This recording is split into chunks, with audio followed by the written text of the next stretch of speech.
जिसकी चांद से है दिल है सागर जैसा, हर मन को लुभाए हर पल प्यारा बाबा है ऐसा। मेरे बाबा प्यारे बाबा। ओम शांति। आज प्यारे बाप दादा के अनमोल मधुर महावाक्य हैं 16 मार्च 2026। आज की मुरली के सार में सदगति दाता बाबा कहे, सब पुकारते हैं हे पतित पावन आओ, आकर हमें पावन बनाओ। हे बाबा, हे भगवान, हम भक्तों की झोली भर दो। बाबा कहे, भगत भगवान से धन मांगते हैं। तुम क्या मांगते हो? तुम कहते हो बाबा हमको स्वर्ग का मालिक बनाओ, वहाँ तो अथाह धन रहता है, हीरे जवाहरत के महल होते हैं। और श्रीमत के लिए कहा कि गाते हैं ईश्वर की गतमत न्यारी, उनकी जो सदगति की मत है उनको श्रीमत कहा जाता है। बाबा कहे, कल्प कल्प में आकर तुमको समझाता हूँ, मन मना भव, देह के सब धर्म त्याग, आत्म अभिमानी भव, माम एकम याद करो। यह ज्ञान है सच्ची गीता। इस गीता ज्ञान द्वारा भगवान हमें मनुष्य से देवता, नर से नारायण बनाते हैं। इस राजयोग की एम ऑब्जेक्ट है ही लक्ष्मी नारायण बनना। और साथ में विशेष कहा कि और कोई पढ़ाई से राजा नहीं बनते हैं। ऐसा कोई स्कूल नहीं जहाँ मनुष्य से देवता, नर से नारायण बनते हैं। फिर अपना परिचय देते हुए कहा कि मनुष्य कह देते हैं कि परमात्मा अखंड ज्योति स्वरूप है, तेजोमय है। अर्जुन ने देखकर कहा, बस करो, हम सहन नहीं कर सकता हूँ। बाबा कहे, अरे बच्चा बाप के रूप को सहन न कर सके, यह कैसे हो सकता? बच्चा तो बाप को देखकर खुश होगा ना। तो बाबा कहे, मेरा कोई ऐसा स्वरूप थोड़े ही है, मैं हूँ ही परम पिता, अर्थात परेते परे रहने वाला परम आत्मा माना परमात्मा, जो सारी सृष्टि का बीज रूप है। फिर स्मृति दिलाते कहा कि भगवान वाच, तुम जो 100% पवित्र और solvent, ever healthy ever wealthy थे, कोई दुख रोग की बात नहीं थी, सुख धाम था। उनको कहते हैं गार्डन ऑफ अल्लाह।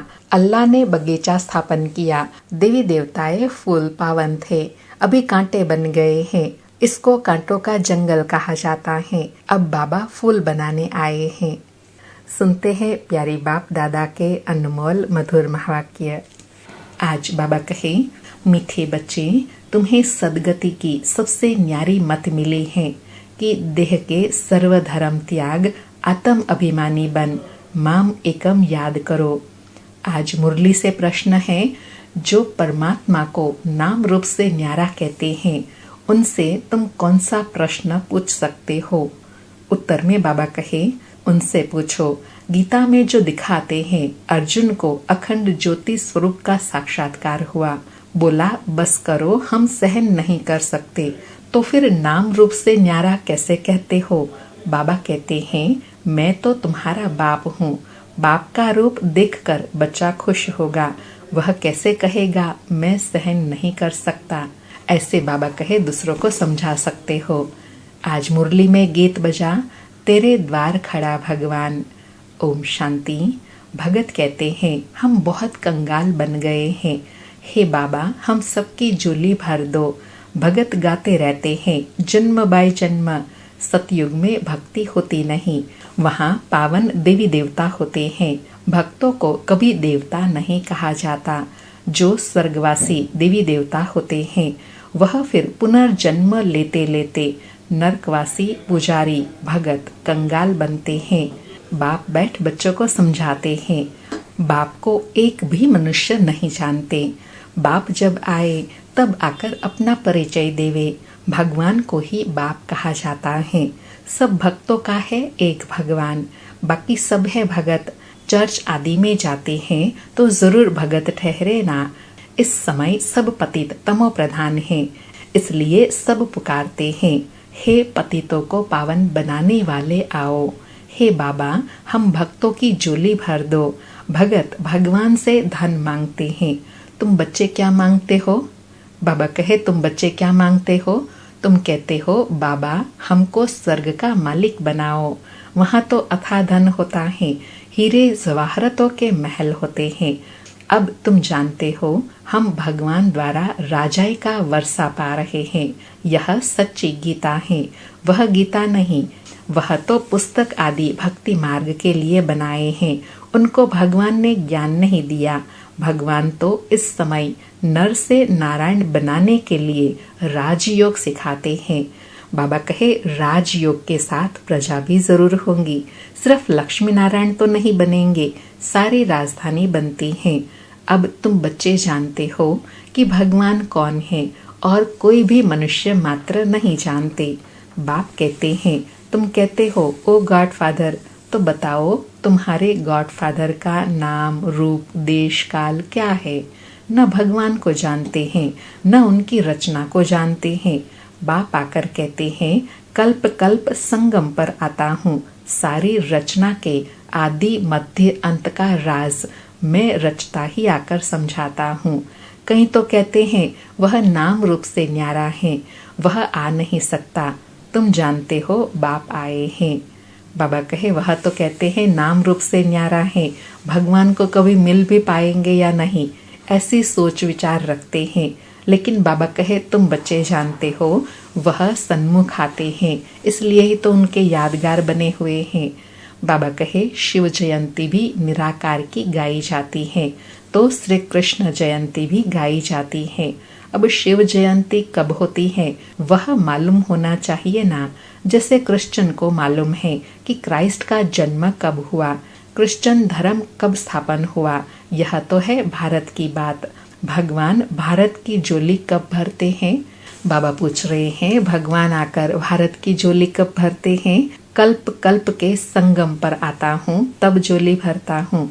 बाबा कहे भगत पुकारते हैं, हे भगवान झोली भर दो, सदगति में ले जाओ, क्योंकि हम दुर्गति में पड़े हैं, तमो प्रधान हैं। आत्मा ही शरीर के साथ भोगती है। कई मनुष्य साधु संत आदि कहते हैं कि आत्मा निर्लेप है, कहते भी हैं कि अच्छे व बुरे संस्कार आत्मा में रहते हैं, उस आधार पर आत्मा जन्म लेती है। फिर कहते आत्मा तो निर्लेप है, कोई भी बुद्धिवान मनुष्य नहीं जो समझाए। बाबा कहे इसमें भी अनेक मत हैं। जो घर से रूठते वह शास्त्र बना देते। श्रीमद् भगवत गीता है एक। व्यास ने जो श्लोक आदि बनवाए वह कोई भगवान ने नहीं गाए हैं। भगवान निराकार जो ज्ञान का सागर है वह बैठ बच्चों को समझाते हैं कि भगवान एक है। भारतवासियों को यह पता नहीं है। गाते हैं ईश्वर की गतमत न्यारी है। बाबा कहे अच्छा कौन सी गतमत न्यारी है? ईश्वर की गतमत न्यारी है। यह किसने कहा? आत्मा कहती है। उसकी सदगति के लिए जो मत है उसको श्रीमत कहा जाता है। कल्प कल्प तुमको आकर समझाता हूँ, मन मना भव, देह के सर्व धर्म त्याग, आत्म अभिमानी भव, माम एकम याद करो। बाबा कहे कौन सी श्रीमत है? मन मना भव, देह सहित देह के सब धर्म त्याग, आत्म अभिमानी बन, एक मुझ बाप परमात्मा को याद करो। बाबा कहे अभी तुम मनुष्य से देवता बन रहे हो। इस राजयोग की एम ऑब्जेक्ट है ही लक्ष्मी नारायण बनना। पढ़ाई से कोई राजा बनते नहीं है, ऐसा कोई स्कूल नहीं है, गीता में ही है। तुम बच्चों को मैं राजयोग सिखाता हूँ।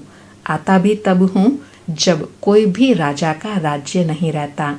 बाबा अंडरलाइन करा रहे हैं कि मैं राजयोग कब सिखाता हूँ? जब इस दुनिया में कोई भी राजा का राज्य नहीं रहता। बाबा कहे मुझे एक भी मनुष्य बिल्कुल नहीं जानते। बाबा कहते हैं कि तुम बच्चों ने इतना बड़ा लिंग जो बनाया है वह मेरा कोई यह रूप नहीं है। मनुष्य कह देते हैं कि अखंड ज्योति स्वरूप परमात्मा तेजोमयी है।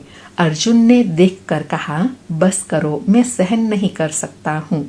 अरे बाबा कहे अरे बच्चा बाप का रूप देख सहन न कर सके यह कैसे हो सकता है? बच्चा तो बाप को देख खुश होगा ना।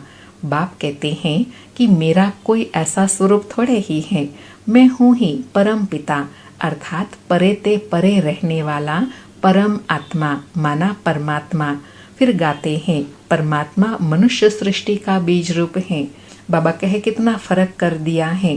कहाँ कहते हैं नाम रूप से न्यारा है, कहाँ कहते हैं हजारों सूर्यों से तेजोमय है, कहाँ फिर कहते हैं वो सृष्टि का बीज रूप है।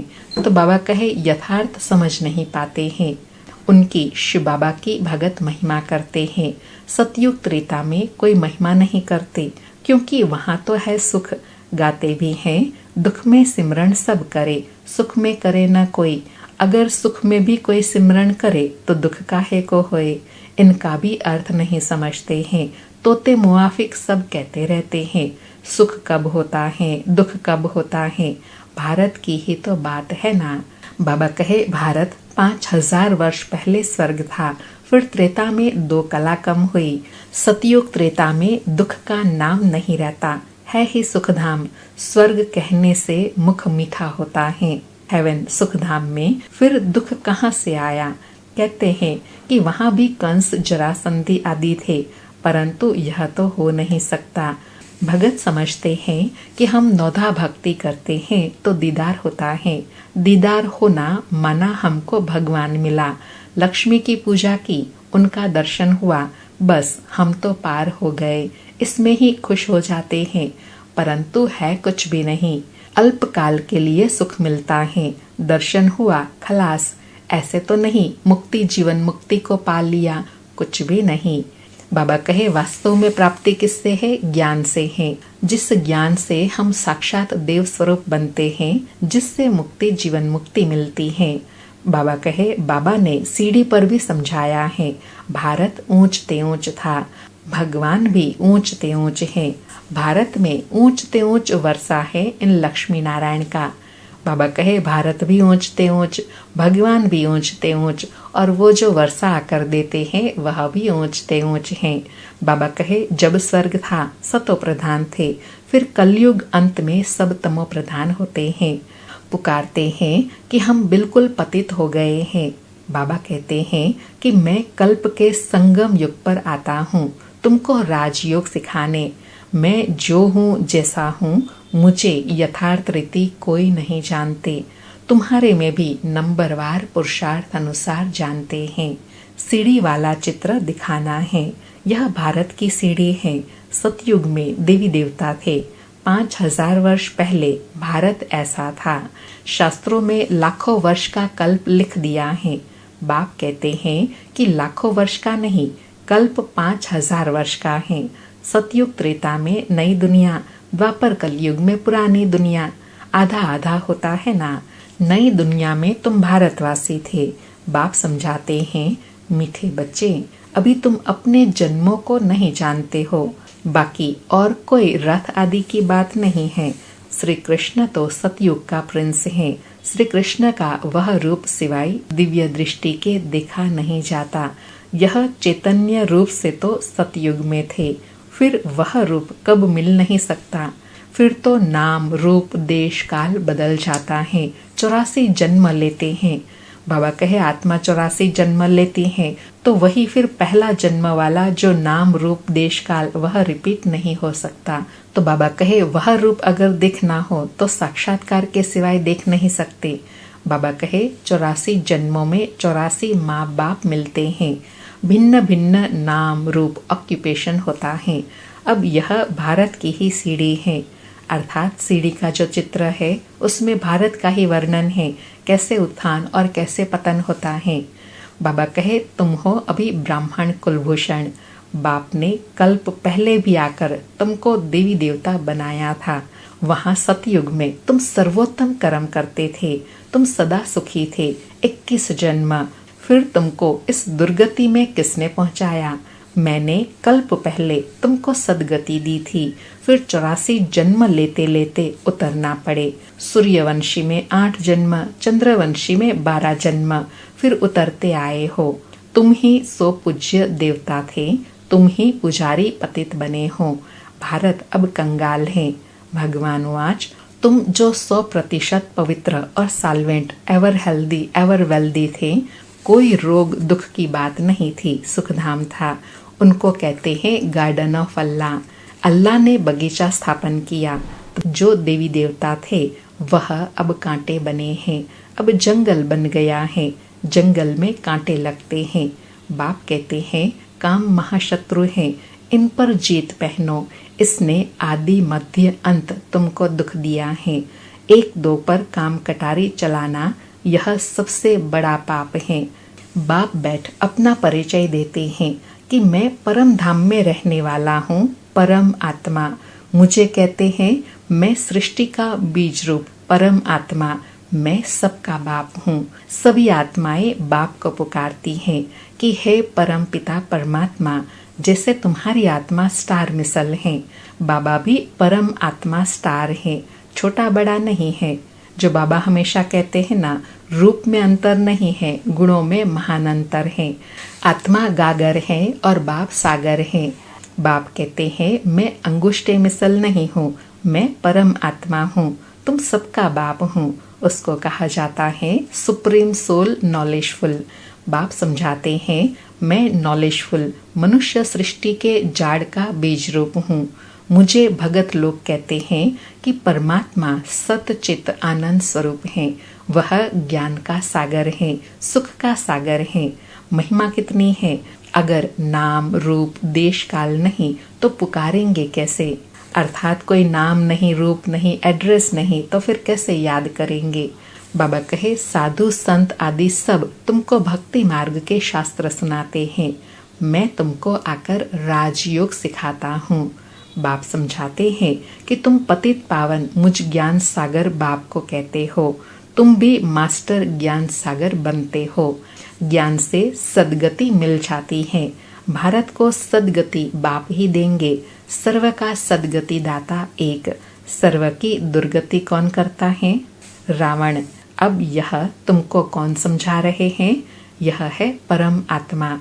बाबा स्मृति दिला रहे हैं कि यह सारी स्मृति, यह सारी समझाने तुमको कौन देते हैं, परम आत्मा।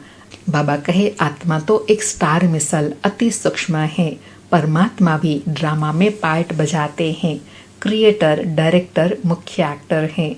बाप समझाते हैं कि ऊंचते ऊंच पार्टधारी कौन है, ऊंचते ऊंच भगवान, जिसके साथ तुम आत्माएं बच्चे सब रहते हो। बाबा नशा दिला रहे हैं क्रिएटर डायरेक्टर मुख्य एक्टर जो है ऊंचते ऊंच पार्टधारी हैं, तुम उनके साथ रहते हो। बाबा कहते भी हैं परमात्मा सबको भेजने वाला है, यह भी समझने की बात है। ड्रामा तो अनादि बना हुआ है। बाप कहते हैं कि मुझे तुम कहते हो ज्ञान का सागर, सारी सृष्टि के आदि मध्य अंत को जानने वाला। अभी यह जो शास्त्र आदि पढ़ते हैं इनको बाप जानते हैं। बाप कहते हैं कि मैं प्रजापिता ब्रह्मा के द्वारा सभी शास्त्रों का सार आकर बताता हूँ। बाबा कहे मुझे कोई शास्त्र सुनाने की दरकार नहीं है, मैं आकर सबका सार सुनाता हूँ। दिखाते हैं कि विष्णु की नाभि से ब्रह्मा निकला, तो कहाँ निकला, मनुष्य तो जरूर यहाँ ही होंगे ना। इनकी नाभि से ब्रह्मा निकला, अर्थात शिव बाबा के ज्ञान से ब्रह्मा बनते हैं। फिर भगवान ने बैठ इनके द्वारा सभी वेदों शास्त्रों का सार सुनाया, अपना भी नाम रूप देश काल समझाया। मनुष्य सृष्टि का बीज रूप है ना, इस सृष्टि रूपी वृक्ष की उत्पत्ति पालना विनाश कैसे होता है वह कोई भी नहीं जानते। इसको वैरायटी जाड़ कहा जाता है, अर्थात वैरायटी धर्मों का जाड़ कहा जाता, अर्थात सृष्टि को वैरायटी धर्मों का जाड़ कहा जाता है। सभी नंबरवार अपने समय पर आते हैं। पहले नंबर में देवी देवता धर्म की स्थापना करता हूँ, जबकि वह धर्म नहीं है। बाप कहते हैं कि कितने तुच्छ बुद्धि हो गए हैं, देवताओं की लक्ष्मी नारायण की पूजा करते हैं, परंतु उन्हों का राज्य सृष्टि पर कब था वह कुछ नहीं जानते। अभी भारत का वह देवता धर्म ही नहीं है, सिर्फ चित्र रह गए हैं। अच्छा, मीठे मीठे सिकिलधे बच्चों प्रति माता पिता बाप दादा का याद प्यार और गुड मॉर्निंग। रूहानी बाप की रूहानी बच्चों को नमस्ते। हम रूहानी बच्चों की रूहानी माता पिता बाप दादा को याद प्यार गुड मॉर्निंग और नमस्ते नमस्ते। सारी मुरली से धारणा के लिए सार हैं। पहला पॉइंट, मास्टर ज्ञान सागर बन, पतित से पावन बनाने की सेवा करनी है। बाप ने जो सब शास्त्रों का सार सुनाया है वह बुद्धि में रख सदा हर्षित रहना है। दूसरा पॉइंट, एक बाप की श्रीमत हर पल पालन करना है। देह के धर्म त्याग, आत्म अभिमानी बनने की मेहनत करनी है। आज प्यारे बाबा का वरदान है, विस्तार को सार में समाकर अपनी श्रेष्ठ स्थिति बनाने वाले बाप समान लाइट माइट हाउस भव। विस्तार को सार में समाकर अपनी श्रेष्ठ स्थिति बनाने वाले बाप समान लाइट माइट हाउस भव। स्पष्टीकरण है, बाप समान लाइट हाउस माइट हाउस बनने के लिए कोई भी बात देखते व सुनते हो तो उसके सार को जानकर 1 सेकंड में समा देने व परिवर्तन करने का अभ्यास करो। क्यों क्या के विस्तार में नहीं जाओ, क्योंकि किसी भी बात के विस्तार में जाने से समय और शक्तियां व्यर्थ जाती हैं। तो विस्तार को समाकर सार में स्थित होने का अभ्यास करो। इससे अन्य आत्माओं को भी 1 सेकंड में सारे ज्ञान का सार अनुभव करा सकेंगे। बाबा कहे, लाइट हाउस माइट हाउस क्या करता है? दूसरों को रास्ता दिखाता है। तो दूसरों को अनुभूति तब करा सकेंगे जब स्वयं सेकंड में क्यों क्या से परे होकर विस्तार को समझकर सार में आ जाए। आज का स्लोगन है, अपनी वृत्ति को पावरफुल बनाओ तो सेवा में वृद्धि स्वतः होगी। अपनी वृत्ति को पावरफुल बनाओ तो सेवा में वृद्धि स्वतः होगी। आज 16 मार्च के अव्यक्त इशारे हैं, निश्चय के फाउंडेशन को मजबूत कर सदा निर्भय और निश्चिंत रहो। आज बाबा कहे, यदि निश्चय रूपी फाउंडेशन पक्का है तो सहज योगी निर्मल स्वभाव, शुभ भावना की वृत्ति और आत्मिक दृष्टि वाले होंगे। चलन और चेहरे से हर समय सरलता की झलक अनुभव होती रहेंगी। तो हर एक की विशेषता को स्मृति में रख 1-2 में फेथफुल रहो तो उनकी बातों का भाव बदल जाएगा। बाबा कहे, भावना श्रेष्ठ होंगी तो भाव भी परिवर्तन हो जाएगा। अच्छा, ओम शांति। शुक्रिया बाबा, शुक्रिया।